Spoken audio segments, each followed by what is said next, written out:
1. So my boyfriend, 28, and I, 29 and female, moved into this apartment with 2 other roomies, Paul, 27, and Jack, 23 and male, almost 2 years ago.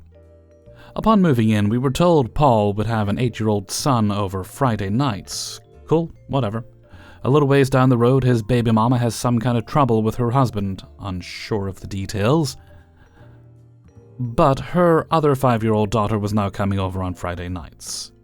Then it became Thursday to Saturday afternoon. Initially, this was fine, albeit annoying. But since my boyfriend works from home, it was especially frustrating on Thursday, when he couldn't get anything done at all, due to the fact that these kids were not like any other 8- and 5-year-olds I've ever encountered. They are the worst children I have ever had to deal with, and I wish I was exaggerating. They both have ADHD, and their parents are not medicating them regularly. As someone with ADHD myself, I give a lot of grace to them, since I know it was difficult at times when I was growing up. The problem is, they don't get disciplined. The 8-year-old has a history of violence, has been expelled from almost every school in the district. One day I saw a paper laying on the kitchen table, and it was an incident report from his school, citing that he had kicked a child in the face, was put in another room, then proceeded to break a plastic box and try to stab his teacher with a piece of plastic. I'm not sure if he was suspended or expelled that day, but Paul picked him up from school, and a few hours later, he had what sounded like the whole neighborhood of kids loudly playing in the living room. Another time, he and his sister and some of their friends hopped the fence and broke into our complex's pool area. Obviously, they were caught on camera, and the apartment manager threatened to evict us. The kids came home and played video games and had a grand old time. Pretty sure they had a sleepover the very next night, which, I mean, dude, you have roommates. It would be one thing if he ever ran a single thing by us, but he never does. The 4 other people, oh yeah, by this point Jack's girlfriend also moved in with us, living here didn't sign up to have our entire common spaces taken over by loud kids. Also, I don't know if it's just my paranoia, but I would never let my kids sleep over someone's house if they have roommates I've never met. But whatever. Also should mention that the kitchen and living room are connected. Therefore, anytime they're here, we are all essentially locked in our rooms, since they're always screaming and crying in the living room. And no one is itching to make a meal while listening to all that. Not to mention, as soon as they catch a glimpse of you, you're theirs for the foreseeable future, climbing on you, jumping on you. One time they hit my boyfriend super hard with a lightsaber. They don't have any boundaries, and when we are hiding in our room, they're constantly knocking on the door. We've told them a million times to stop, and Paul has too, but nothing changes. Now, 2 nights a week was annoying, but we were dealing with it. Flash forward to a month or so ago, Paul's schedule changed. We noticed that rather than Thursday, Friday nights, the kids are here Sunday through Thursday. Since Paul never communicated anything to us, we thought maybe it was just a one-time thing. Maybe the mom had some stuff this week, and Paul was watching them. Then it happened the next week. Again, my boyfriend works from home, and while they are at school during the day, he can't just stop working at 2:30 when the kids get here. He's a musician and has to do a lot of recording, but when they're here it's impossible since they're so goddamn loud. So now instead of Thursday and Fridays being impossible to work during, it's now basically the entire week. We had to find out through our other roommate that his schedule changed, and this would be the schedule going forward. We never would have moved in had we known this was going to be the case. I understand that Paul probably didn't want this either, but how inconsiderate he's been about the whole thing is driving me insane. We're locked into this lease, and even if I try to get someone to sublet, there is no chance that anyone in their right mind would willingly sign up for this situation. Every night we are kept up by them screaming about how they're scared of monsters, and every morning we are woken up by them screaming about how they have to go to school. Every day after school we have to listen to them scream about not wanting what Paul made for dinner. 5 days a week we are locked in our room, dreading having to go out to the kitchen to make food. Not to mention the kids sleep in Paul's bed, and so did Paul before the schedule change, but now he pushes the couches in the living room together and sleeps there. So now after waiting all day to be able to leave our room, we can't go in the living room, and we have to be super quiet in the kitchen. It's taking a toll on our mental health. Lately there have been days that they're here when they aren't scheduled to be, and of course, he never tells us. Tonight, for example, we had to learn from our roommate that they'll be here. My boyfriend had planned on having his bandmate over to record backing vocals. Obviously requiring a reasonable amount of quiet, Rumi was aware, and my boyfriend had planned this weeks in advance. Now he has to cancel, and isn't sure when he'll be able to do his job because our roommate is so inconsiderate. I plan on sending this to him later. Let me know if it's too mean. Can we please be better with communicating if the kids are going to be here on days they're not supposed to be? It's not fair that we have to plan around whether or not we'll be able to use the common spaces that we pay for, or for my boyfriend to not be able to do any work on the few days he actually can. Other people live here, and quite frankly, we're tired of being treated as side characters. And I haven't even mentioned the fact that he and his girlfriend argue loudly in the living room every single day. We've mentioned this, and she said she's embarrassed and will be more mindful, but it still happens every bloody day. I really don't care to hear the same fight over and over again, but that's just another thing he does that is disrespectful and rude. Basically, what I want is to renegotiate what we pay in rent. Currently, we're paying $9.50 to not be able to use any of the common areas most of the week. He pays $8.50. Granted, our room is bigger, but now it all feels unfair. I just don't know how to approach this conversation without flat-out criticizing his parenting. If anyone can suggest what I could say in a text, since we don't really interact, without coming across as a bitch, that would be great. Hellfreezer's note, you're being far too accommodating and kind in that message you said you were going to send to him. And quite frankly, it's at the point now that Paul needs to leave. There are more people in the apartment than what was agreed to. I don't think your landlord's going to be too happy about that. The fact of the matter is, while you may have agreed to have the kids over a couple of days initially, that is no longer the case. He has violated the agreement, therefore nullified the agreement. So just flat out tell him the kids can't come over anymore. He can make other arrangements. If his current living situation isn't amenable to the situation of him having the kids with him, then he needs to find somewhere else to live. He can sublet. Same situation with the girlfriend. If they're too dumb to realize they shouldn't be together and break up, you shouldn't have to suffer from it, so they can argue at her place. If I were you, I would have a chat with the landlord. Explain the situation, explain you didn't agree to it, it's been done against your will, and you would like to know what they think of it. Is there a solution you can come to here? And I think that solution has to be Paul getting his butt out of your living space. I'm sure he's going to pull the old you don't know what it's like having kids. Well, sorry buddy, you do have kids. You chose to become a father, and that's on you. It's not for everyone else to deal with. You're being unreasonable about it and taking advantage of the situation. I'm sorry you're having to deal with it, and I hope there is a viable solution in your future very soon. 2. I live in an apartment with 2 girls who are sisters, who I didn't know prior to moving in.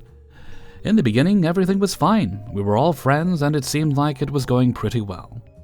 Things took a turn when I came back from vacation a couple of months back to nobody home, and the house covered in fruit flies and larvae, like covered. I knew for a fact that I cleaned up all my dishes and everything in the common area before I left, knowing that I'd be gone for over a week. I was left to deal with the entire mess as they were both away for a couple of days. And when I expressed my frustration about coming home to flies, a sink full of dishes, and the kitchen trash being completely full, I was told that I should have taken the trash out before I left, even though they were still home and using the half-full trash. Roommate 1 basically confessed to leaving the trash because she was mad at me for not taking it out. There was no prior agreement to me taking it out. Whoever sees it full takes it out, and they were home for days after I left. So that was the first blow-up situation. There were plenty of little things between then and now, like her leaving dirty dishes in the sink for days on end, after texting me not to leave my dirty dishes. I spend 90% of my time at my boyfriend's house. I don't cook at the apartment. I sleep there, and that's pretty much it. Would text about leaving trash on the back step, and then continue to leave trash on the back step. Little hypocritical tendencies that would tick me off, but I didn't feel like anything could be done about it. I would mention my concerns, but they often got blown away. Also, their mom controls all of our rent and bills, So I Venmo her my payments monthly. I don't really know why a 20 and 24-year-old have their mom control their bills, but usually I wouldn't see an issue. One time I needed to take advantage of the grace period allowed by our landlord for rent payments, and they basically refused and said they were uncomfortable with it and that it was unacceptable. Well, they don't have a say in that. Even though my landlord had confirmed with me that it was totally fine and would leave no penalties. Regardless, though, their mother decided it would have penalties. I guess the landlord's word means nothing and refused, so that was cool. Now we reach about 2 months ago, when my boyfriend and I were sleeping and woken up at 3 a.m. by screaming and shouting. We fell back asleep, not really processing anything. And then I woke up and went to use the bathroom to see 4 strangers asleep on the couch, one of which was wearing my clothes from the dryer. Obviously, I was angry. I told roommate 1 to get them out as they were her guests, and she said she was too hungover. So I then had to kick them out with my boyfriend and get my clothes off of a stranger. At this point, I was very vigilant about cleaning up after myself and not leaving anything in the common area. I cleaned and put away my dishes immediately, never left my laundry out, always cleaned up after myself sans maybe a water cup here or there. We had all agreed prior to moving in that we would keep up with daily tasks, and seeing as I'm only home 2 or 3 nights a week and don't cook or shower at the apartment, partially due to my growing discomfort with being there, it's obviously frustrating to come home to crumbs on the counter, dirty dishes in the sink that have been there for days. The hallway in front of my door covered in cat litter from roommate 1's cat, who, by the way, isn't allowed in our apartment per the lease and whose litter box is next to my bedroom, and her bags of trash and clothes. I was so fed up one time that I sent a text to both of them explaining this is no way to live, and they both blew up in my face saying I was degrading them and that they'd never heard anything so evil. Trust me, I'm not the kind of person to be rude just because. I ensured my message was genuine, kind, respectful, but still straightforward and honest. So we haven't spoken since, but there's still been petty remarks here and there. Also, any time I've said anything about filth or cleanliness, I've been guilted, and the story gets turned on me, and then roommate 1 blames me for negatively impacting her mental health. If anybody understands mental health, it's me. But how is it my fault that I'm holding you accountable for being disrespectful and messy? Up front, her texts are seemingly kind, but anybody who reads them can see that it's meant to be petty and snarky. I've gotten to the point where I hate being in my apartment because of the situation, knowing that I'm doing everything right and proper, as told to me by my parents, friends, boyfriend, therapist, etc., who would all hold me accountable if I was in the wrong. And I have to live with a crazy roommate and her sister who always sides with her. The funny part is, roommate 1's old high school teacher is a close friend of my mother's, and she has told my mom that even she knows that the girl is extremely difficult and wished me good luck, saying that she would have warned me prior if she knew who I was going to be living with. So basically, what the hell do I do? Do I move all my stuff into my bedroom and basically let them win? Do I try to break my lease and move back to my parents, or do I deal with it and continue being uncomfortable in my own home?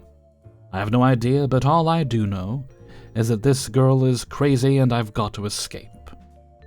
I spend most of my nights with my boyfriends, my parents, or between a couple of friends to just blow some time that I don't have to be in the apartment. I truly cannot do it anymore. Someone save me. Hellfreezer's note, well, first thing you do is you report that cat to the landlord and also explain the way the situation is in the apartment and that you need to move out. So ask if it's possible to break your lease. They might be nice and let you out of it with no problems, so I would definitely look into it if I were you. Fact of the matter is, your roommates aren't going to change, so the only viable option here is you getting out and getting into a place that's better for your mental health. You've got to put that as a priority. It might cost you a bit of money to break the lease if they're willing to let you do it, but that might just be quite literally the price you have to pay here. 3. I'm 24 and female, and have lived with one of my best friends, 23, also female, for around 6 months, and she was awesome to live with for the first 2 months. But lately things have taken a turn for the worse. She slowly stopped cleaning over the past 4 months. That's how everything started. At first she just didn't do the dishes, but now she won't mop, vacuum, clean up her trash that she leaves everywhere, or clean the bathroom. Before we moved in, we decided we would take turns doing everything, but now I do it all. I would stop cleaning up her mess to prove a point, but then we would live in squalor. Our basement is also being completely taken over by her, and is unusable as she put some of her clothes down there for storage, and they are now scattered all over the floor from her trying on outfits. The fridge also stinks because she has rotting food in there she won't throw out.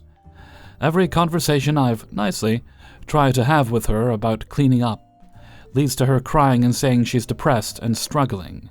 And when you're feeling those things, tidying up and having a clean environment actually does help a little bit. So I've tried to help her get help, but she never follows through with it. I've also told her I'm always here to listen, but recently I've been her only outlet, and it's getting to be draining. The next part is both of our faults, but I was the one who got us out of it, and now she won't pay me back. We both ran into some money troubles and couldn't pay the water and energy bill for about 3 months. It almost got shut off, but I got enough money to pay them both off in time. I told her she owed me $200 for her half whenever she could pay it, and she is now refusing to pay because I paid it late, and that's not her fault. I don't know how that makes any sense. We both couldn't pay it on time. Small claims court in her future, I think. She has also been using my stuff.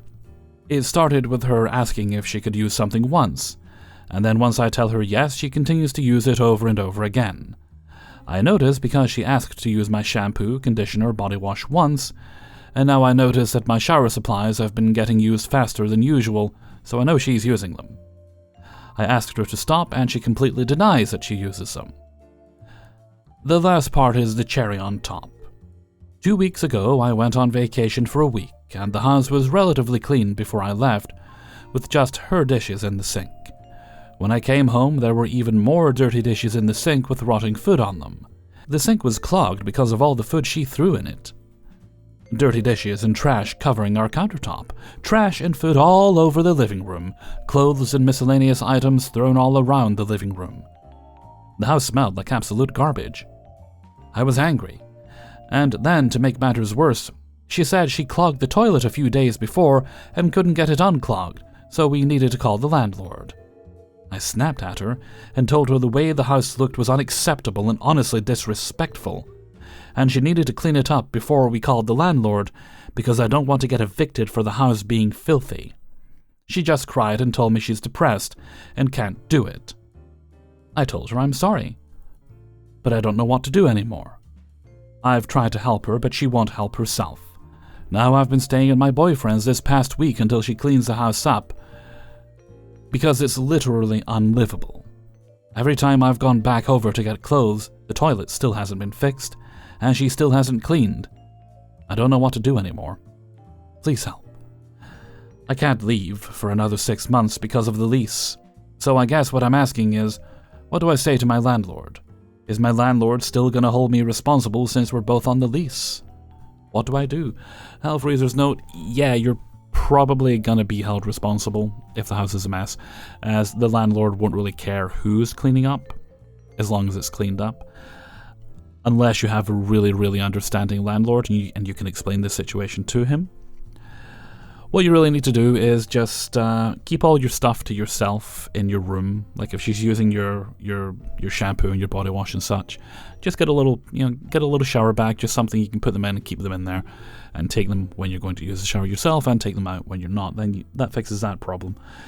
You're gonna have to write it out for the next 6 months, and it sucks because she's not gonna do it. There's help available for her. She's refusing to get help, and you can't make her get help. The more you push, the more she's going to resist it. She might eventually get to a point where she realizes she does need help and get there on her own. At that point, then you can help facilitate things if you're still friends at that point. But until she's ready to seek help, there's no point pushing for it. But ultimately, you're going to have to tidy the place up before you move out, make sure it's in a good condition, and get the toilet unblocked. Otherwise, where is she pooping if the toilet's blocked? Actually, you know what? I don't think I want an answer to that. And for the record, as someone who does suffer from depression a bit, It's not really an excuse. Yeah, depression mess is a thing. It happens to me as well. But you know what I do? Every now and again, I give myself a mental slap. And I vacuum. I mop. I dust. And then I look at it and think, you know what? I actually feel a little bit better having done that. Being in a tidy environment when you're feeling bad really does help. And doing simple things like having a shower. Or if you have a beard, having a shave. You know, if you haven't shaved for a little while. I say this as I'm stroking my face, realizing I need to have a shave. I have a thing tomorrow I'll have to shave for to make myself look nice and presentable. These are all good things to do when your mental state is otherwise not in good condition, because it's little things that can help. It's not a miraculous cure, but it does help. She's not at the stage where she realizes that yet, and I'm not going to make any kind of diagnoses about the state of her mental health because I don't know your friend, I haven't spoken with her, I don't know how serious the condition is that she's dealing with, but it doesn't matter. She agreed to be in a shared space with you, and she's not holding up her end of the deal. It doesn't matter if she's depressed or not. And quite frankly, things only get messy in my house because I don't live with anyone. When there's someone else here, I'm very motivated, regardless of my mental state, to get things tidy because I know I'd be judging if I was them. I'm going to hush up and go away now. I wish you luck with your situation. Thankfully, it is just the 6 months. And don't make the mistake of moving in with a friend again. It's a lesson most people only have to learn once. 4. This man is so pretentious and condescending and rude. He constantly talks about different philosophers like they're gods. When I asked why he doesn't go into that as a career, it's because modern politics is garbage. He constantly says that he sees us as children because he's older. I'm a bloody grown adult, thanks. He's constantly stereotyping. He told me he thought I would be into serial killer documentaries. When I asked why, he said it's because women are into that sort of thing. Bruh. Then he said that women are all into astrology as well. Oh dear. Every conversation boils down to him saying, people who think, thing I was just talking about, are idiots and aren't even worth talking to. It's every point anyone makes around this man, not even just me. He constantly interrupts me when I'm talking, answering something he asked to say, what's the point of this? You asked? He talks about how beliefs should be based on external reality, and when I asked him what that means to him, he said laws of the universe. People always die eventually, and such. His view is that time has a definitive beginning, the Big Bang. I say, how do you know that? What if time extends beyond that, before the Big Bang? He says, can you prove it does? No, but can you prove it doesn't? It's impossible to prove or disprove that. He says, you really should try reading, you might learn something, bitch. This is in reference to how I said earlier that I didn't want to read Plato, because it's simply another person's view of the world and doesn't seem interesting to me personally. He scoffed and got all offended because philosophy is so much more than that, the wisdom or whatever. Really true pretentious garbage like that. Quotes aren't exact here. He basically says that the philosophers he reads are objectively better than my personal beliefs. There was also something about deciding if each action is how you want to interact with the external world. This is because he said, people who think about existentialism, thing I was just talking about, are stupid and aren't even worth listening to. He uses a joke another roommate said earlier about eating Play-Doh, saying, hypothetically, is it worth it to interact with the world by eating Play-Doh? I say that there could be in a niche scenario. It's impossible to say definitively that it will never be worth it, ever, for anyone. We go back and forth on that, him taking me very literally about this hypothetical, where it would be acceptable to eat Play-Doh. Eventually, he says, you're gonna look back on this moment in years and facepalm that you said something like this. And again he says you should try reading, you might learn something. I say, that's really hurtful, dude. Why? Because you're obviously being condescending. You're being condescending too when you talk. I'm sorry about that. I wasn't meaning to be condescending. Hellfreezer's note, you weren't. But you were being condescending on purpose, which is worse. You were being condescending too. That was when I tapped out, and now I'm in my room venting this. Thanks for listening. Hellfreezer's note, I wonder how he'd feel if instead of eating Play-Doh, you proposed the notion of eating Plato. How does he feel about cannibalism and philosophy combining? 5. I, 32 and female, and my sister-in-law, 34, are close, and we are roommates. I'm always there to help her, especially her love life, if she feels down. But there is one situation where I can't immensely help her. To keep her name anonymous, I will call her Lily. Long story short, Lily's ex-husband of 7 years, worst roommate ever, decided to divorce her in July of 2024. She took the divorce hard. She and her ex filed a divorce. The divorce won't be finalized until June. During this process, Lily said he had no intention of soon dating anyone. I encouraged her to focus on herself because she tends to latch on to someone early in a relationship and run away from her responsibilities. Her single life did not last long. 2 months after her ex announced a divorce, in October 2024, she reconnected with a former church member, 30 and male, and asked him to hang out. They became good friends, and then they started dating. Lily said he is her best friend. This man, Richard, is a 30-year-old male who is still in the Marines for 10 more years. His Instagram account is about 5,000 followers, and he mostly posts photos of himself and his Mercedes. Richard showed signs of affection for Lily, hugging, kissing, holding hands, etc., even intimate. After Lily stayed with Richard for almost 2 weeks, she told me she had developed deep feelings for him. She wants to take their relationship to the next level, but she is nervous about expressing her feelings to Richard and is afraid he will reject her. Since they have been dating for almost 5 months, I encouraged her to express her feelings to him while she was staying with him. I was so happy for her. I thought they would officially be boyfriend and girlfriend. I was wrong. The next day, Lily told me everything that happened. She told Richard she wanted to take their relationship to the next level. He answered her that he was not ready for a relationship and did not want to be labeled boyfriend and girlfriend. She was embarrassed. Lily accepted the rejection and was still dating him. She said he is her best friend. She said she'll wait for him until he's ready. I was shocked she said that, but an immediate red flag came up. Lily told me that when they used to go to church together 10 years ago, he slept with many women in the church group. I think this Richard guy is using her as an object. I advised her to see other people. Lily messaged me as she stayed with Richard at his place, saying Richard was talking very strangely. He told her he wanted to marry her someday, and I was as confused as she was. After a month of staying with Richard, he told Lily he needed her to leave so he could have his space again. He believed that being separated would make them miss each other more.